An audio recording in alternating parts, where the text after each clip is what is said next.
Pemerintah menetapkan 4 kota dan kabupaten di Sumatera Barat masuk dalam zona pengetatan PPKM, diantaranya Bukit Tinggi, Kota Padang, Padang Panjang, dan Solok. Berdasarkan indikator kesehatan masyarakat pekan ini, seluruh kota dan kabupaten di Sumatera Barat mendekati zona merah. Namun di sisi lain, Majelis Ulama Indonesia (MUI) Provinsi Sumatera Barat menolak peniadaan kegiatan di rumah ibadah. Hal ini didukung oleh pemerintah setempat, asalkan dengan catatan diselenggarakan dengan protokol kesehatan yang ketat. Bagaimana pemerintah setempat mengakomodir hal tersebut? Kami akan langsung membahasnya dengan Gubernur Sumatera Barat, Bapak Mahyildi Ansarullah, dan juga epidemiolog Universitas Andalas, Devriman Jafri. Saya sapa Bapak-Bapak, Assalamualaikum. Selamat sore Pak Mahyildi, Pak Devriman. Apa kabar? Warahmatullahi wabarakatuh. Selamat sore. Oke, saya mungkin ke Pak Gubernur terlebih dahulu. Pak Gubernur, ini MUI Sumatera Barat mengeluarkan keputusan untuk menolak dilakukannya penghentian kegiatan di rumah ibadah pada saat pengetatan PPKM di 4 kota yang ada di Sumatera Barat dan juga diakomodir oleh Bapak sendiri. Bagaimana Pak ini memastikan agar keamanan, kesehatan masyarakat tetap terjaga di tengah lonjakan kasus COVID-19 di tanah air, termasuk Sumatera Barat juga yang sedang melonjak pada saat ini? Ya baik, terima kasih. Berkaitan dengan yang tadi ini perlu kita lihat ya, di dalam instruksi Menteri Dalam Negeri nomor 17 tahun 2001, itu adalah panjangan tentang pemberlakuan pembatasan kegiatan masyarakat berbasis mikro. Ya, ini jelas dilihat ya. Tolong diperhatikan ini kata mikronya ini. Ya, artinya apa? Karena kita di Sumatera Barat sudah memberlakukan PPKM mikro ini hari. Itu berbasis nagari dan berbasis kepada RT. Ya, nah, kemudian sementara penilaian yang dilakukan itu adalah kepada kabupaten kota. Nah, sementara seperti di kabupaten kota kita, di Kota Padang misalnya, itu kita memperlakukan pada tingkat kelurahan, bahkan tingkat RT. Itu yang dikenal dengan kongsi COVID. Kemudian kalau di kabupaten itu Nagari Tangguh. Nah, dari 3.800 lebih di Kota Padang itu boleh dikatakan hanya 40-an yang adalah merah ya, dan kemudian lebih 3.000-an yang oranye dan kemudian yang hijau. Nah, maksud itu tentu ini pemberlakuannya pada skala mikro, bukan pada provinsi, bukan kepada kabupaten kota. Jadi ada kontrol sosial, protokol kesehatan dari kelompok masyarakat, baik dari sampai tingkat RW begitu ya, oleh kongsi ataupun kelompok masyarakat yang ada di tingkat mikro tadi Bapak sebutkan. Saya mungkin ke Pak Devriman saja. Pak Devriman, bagaimana Anda melihat sebetulnya menakar potensi adanya penularan COVID-19 di rumah ibadah pada saat terjadi lonjakan kasus pada saat ini, termasuk juga varian Delta yang semakin mencemaskan nampaknya?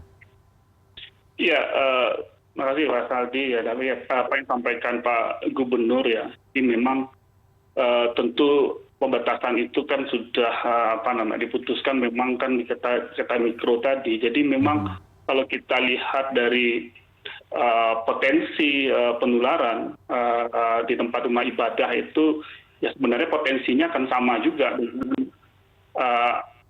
di tempat-tempat yang lain, di mall juga, rumah makan seperti itu. Nah, narasi ini juga berbeda.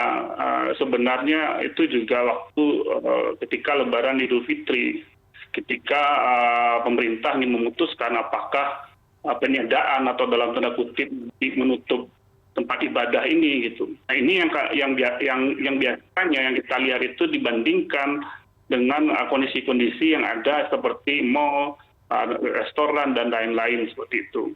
Nah, tentu kalau saya sebagai epidemiolog mengatakan potensi risiko itu tetap ada. Tapi tentu kita bagaimana memahami potensi risiko ini. Nah, dan seharusnya kan memang ulama, umara, termasuk juga Cedik Pandai, termasuk juga tokoh adat, ini mama, seharusnya kan memahami ini supaya narasinya di dalam mengambil keputusan itu sama gitu. Nah, sedangkan salah satu yang menjadi pertimbangan saya kira juga Pak Gubernur dan juga kabupaten kota yang lainnya, kan memang kita di Sumbarnya agak unik dibandingkan dengan provinsi yang lain, Mas Aldi gitu. Karena kita sudah punya Perda, Perda itu sudah mengatur nomor 6 tahun 2020 itu. Nah, memang untuk pertimbangan keagamaan ini itu memang salah satunya memang harus dikoordinasikan dengan Majelis Ulama, lembaga keagamaan yang lainnya seperti itu. Nah, tapi tentu supaya pemahaman potensi risiko ini bisa dijelaskan, nah ini yang seharusnya duduk bersama gitu. Padahal di dalam Perda itu jelas di pasal 14-nya, kalau kita membaca itu di poin A itu jelas. Pertama yang diprioritaskan itu keselamatan dan keamanan umat gitu dan masyarakat dalam hal ini. Jangan nanti ada narasi bahwa masjid, musola itu tidak mempunyai potensi risiko gitu. Nah, meskipun beribadah tentu kan lebih terkontrol dibandingkan dengan mungkin di restoran gitu. Tapi potensi risiko itu tetap ada. Artinya, nah, dan salah satu yang di lapangan, Mas Aldi, yang kita lihat, kita bisa evaluasi mana musola, masjid, berapa persen yang mematuhi protokol kesehatan itu gitu. Apalagi ini menjadi sebuah kebiasaan, artinya kan rutinitas yang dilakukan oleh masyarakat gitu. Nah, tentu dalam pemandangan saya, epidemiologi potensi itu ada, apalagi ditambah dengan ya artinya kita melihat perkembangan varian ini dan juga potensi epicentrum di Jawa itu, Sumatera sudah mengantisipasi. Baik, Pak Devriman, saya langsung saja kalau begitu. Barat, kita bicara data, betapa sulitnya kita mengontrol pas setelah Idul Adha tahun yang lalu. Baik, Nah, ini yang diingatkan kepada pemerintah, jangan mengambil risiko yang lebih besar gitu.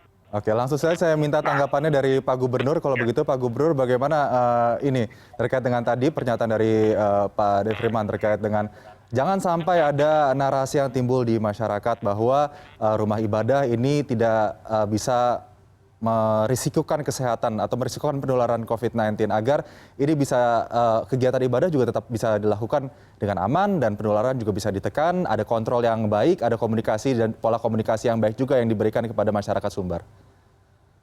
Ya, saya kira barangkali mungkin masjid ataupun juga rumah-rumah ibadah di Sumatera Barat pun juga daerah lain, justru memang kita memaksimalkan kedisiplinan itu, makanya bisa dilakukan ketika disiplin. Waktu itu makanya kepada pengurus masjid, seperti misalnya sekarang ini masjid-masjidnya ada di Sumatera Barat itu tidak ada lagi yang punya tikar ya, dan mereka sudah bongkar tikar semuanya. Dan kemudian juga di tempat beruduk kita juga sediakan cuci tangan, cuci sabun, dan bahkan di masjid dilakukan, dan bagaimana juga yang dilakukan pada tempat yang lain. Jadi maksud itu dalam hal ini kita mendisiplinkan. Kita seperti dikatakan tadi, kita sudah punya Perda. Perda nomor 6 tahun 2020. Itu sudah mengatur semuanya. Dan kemudian sudah implementasikan bahkan sampai kepada mikro. Dan kita pun juga sudah punya petugas-petugas di tingkat nagari dan kemudian juga tempat isolasi tuan nagari. Dan itu sudah dilakukan oleh masyarakat bersama dengan dukungan daripada kepolisian dan kemudian TNI, Polri, itu juga kita maksimalkan. Jadi dalam hal ini upaya untuk mendisiplinkan, bahkan kita kemarin ketika kita rapat koordinasi dengan Forkopimda di provinsi, kemudian Forkopimda di kabupaten kota, kali yang untuk 4 kota itu melibatkan semuanya. Dan kemudian apa yang kita lakukan selama ini kita sudah berjalan, dan tentu memang peningkatan itu memang perlu kita lakukan. Bahkan dari jajaran kepolisian itu sudah meningkat sampai puluhan ribu kali yang ditindak, yang kemudian dikasih sanksi. Itu makanya sekarang ini kita akan melakukan evaluasi ke Perda untuk lebih meningkatkan sanksi-sanksi ketika ada pelanggaran-pelanggaran. Dan itu juga kita juga meningkatkan tracing, kemudian juga treatment yang dilakukan, dan kira apa yang dilakukan dalam instruksi Menteri Dalam Negeri 11 tahun 2001 itu semuanya kita lakukan dan kita maksimalkan. Dan Buya, Pak Gub, ini jika terlepas dengan koordinasi dengan kabupaten kota semuanya. Pak Gub, ini terlepas dari tetap dilakukannya kegiatan ibadah di masjid ya sampai Hari Raya Idul Adha nanti. Bagaimana sebetulnya implementasi pengetatan PPKM Mikro yang dilakukan di kota-kota di Sumatera Barat yang masuk ke kategori mendekati zona merah? Apakah sudah mulai dilakukan pembatasan kegiatan masyarakat dalam hal ini pintu keluar masuk misalnya? Kemudian juga apakah dilakukan pembatasan untuk masyarakat yang masih bekerja di kantor untuk melakukan work from home? Atau bagaimana implementasi yang mengakomodir PPKM Mikro pengetatan ini diberlakukan? Perlu saya luruskan apa pernyataan Pak ini tadi ya. Karena tidak ada istilah merah, kuning, tidak ada lagi. Ya, level sekarang ini. Ini dengan campur baur ini. Ya. Nah, dalam instruksi yang Menteri Dalam Negeri tidak ada istilah merah kuning, tidak ada.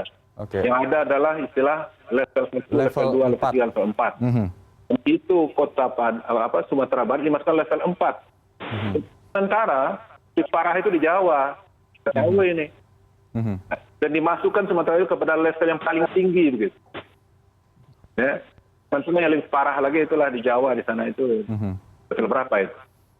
Nah, kemudian kaitan dengan Menteri Dalam Negeri itu memang kita maksimalkan melakukannya. Itu makanya kita sudah jauh hari melakukan pengendalian tingkat mikro ini. Dan kita sudah membentuk ada satgas di Nagari. Kita sudah membuat rumah isolasi. Dan kaitan dengan 20% itu adalah mandiri dan kemudian tidak boleh lebih 20%. Itu makanya kita sudah siap isolasi yang dikelola oleh Nagari dan kemudian juga yang ada di RT-RT yang ada di Sumatera Barat. Komunikasi yang baik dengan komunitas tersebut diharapkan nanti tentunya bisa lebih meningkatkan kesadaran masyarakat terkait protokol kesehatan ya untuk kemudian menekan penyebaran virus di sana, Pak Gubernur. Saya selanjutnya ke Pak Defriman. Pak Defriman, jika nantinya memang Sumatera Barat ini pastinya tetap melakukan pembukaan tempat ibadah ya menjelang Hari Raya Idul Adha ataupun sampai saat ini pengetatan PPKM diberlakukan, rekomendasi yang diberikan oleh Anda sebagai epidemiolog untuk kemudian tetap bisa melaksanakan kegiatan ibadah dengan aman dan juga risiko penularan tetap minim? Ya, yang pertama adalah memang tentu siapa akan menjamin nanti di dalam penerapan atau ketika masyarakat beribadah di tempat ibadah ini, itu yang menjadi kuncinya. Itu juga menjadi pertanyaan tidak hanya kami sebagai epidemiolog, tapi juga tenaga kesehatan. Siapa akan menjamin? Yang kita melihat faktanya di lapangan, memang ada beberapa musola dan juga masjid yang menerapkan itu. Tapi ketika kondisi saat sekarang ini, ya seolah-olah itu menjadi sebuah kondisi yang abai gitu. Nah, yang perlu dipertimbangkan oleh pemerintah adalah tentu dengan sudah ditetapkan ada 4 kabupaten kota yang PPKM Mikro ini, ya tentu disinilah posisi atau kondisi kita refleksi gitu ketika masyarakat ini memang dididik memahami potensi risiko itu gitu. Jangan ada narasi-narasi bahwa di masjid kita kebal virus, apalagi juga ada ulama yang mengatakan virus itu tidak ada di masjid. Saya mendengar sendiri ketika sholat Jumat. Itu Ustadz yang menyampaikan, ini kan narasi yang salah gitu. Potensi itu ada, tapi memang ini harus dipahami gitu loh. Kita bisa mengukur risikonya. Apalagi kalau kita bandingkan antara misalnya di masjid, di restoran, tentu di masjid kan lebih teratur. Bukan berarti potensi risiko itu tidak ada gitu. Nah, tentu juga apalagi kalau nggak semua musola dan masjid melakukan jaga jarak. Yang silang-silangnya biasanya dibuat tanda-tanda dari dilepas. Saya melihat beberapa musola yang di masjid di Kota Padang gitu. Baik, nah, ini juga harus menjadi pertimbangan nanti ke depan. Yang paling penting adalah singkat saja silakan Pak Defriman. Mengaktifkan seluruh corong media atau sarana komunikasi pemerintah daerah. Nah, ini bisa disampaikan kepada masyarakat itu dalam kondisi ini kita bisa beradaptasi itu yang cerdas gitu. Baik, Nah, baik. karena saya melihat dari narasi MUI Sumatera Barat, karena memang yang menjadi perdebatan itu adalah bicara komitmen dalam memutus mata rantai itu dibandingkan dengan tempat-tempat penularan yang lainnya. Tapi Itu menjadi semoga perdebatan. narasi yang sifatnya bisa menimbulkan kesalahpahaman di Ya, masyarakat ini tidak berpotensi timbul ya. terhadap, penularan ini gitu. Baik, baik. Dan semoga Contoh benar-benar misalnya nantinya yang jika disampaikan oleh ketua MUI kan dia membandingkan dengan misalnya apa kok Pak Devriman, mohon maaf, waktu mau kita sangat dibatasi, terbatas sekali. bisa dibatasi untuk 5%, tentu tempat ibadah kenapa kok mau ditutup, Baik, baik. mau ditutup gitu. Baik, Pak Nah, Devriman. di sinilah artinya penolakan itu tidak bisa menerima meniadakan tempat ibadah itu gitu. Baik, Pak Devriman, Kalau terima mau ya kasih atas ditutup semua. tanggapan Tidak Anda ini. gitu, Semoga gitu. bisa benar-benar dipahami oleh masyarakat. Tentunya tadi Pak Gubernur juga sudah menyatakan berbagai hal untuk mengantisipasi mewaspadai adanya potensi penularan virus. Semoga benar-benar kita menjadi seluruhnya masyarakat menjadi agent yang bisa benar-benar memberikan pemahaman yang benar, yang pasti kepada masyarakat, bukan menyebarkan berita yang sifatnya hoax yang tidak bisa dipertanggungjawabkan, terlebih di tempat-tempat ibadah yang seharusnya bisa menjadi sarana edukasi bagi masyarakat di lingkungan terkecil. Terima kasih pada narasumber pada sore hari ini sudah bergabung bersama CNN Indonesia Newsroom, Gubernur Sumatera Barat Bapak Mahyildi Ansarullah dan juga epidemiolog Universitas Andalas Bapak Devriman Jafri. Terima kasih sudah bergabung bersama kami pada sore hari ini. Selamat sore, sehat-sehat selalu.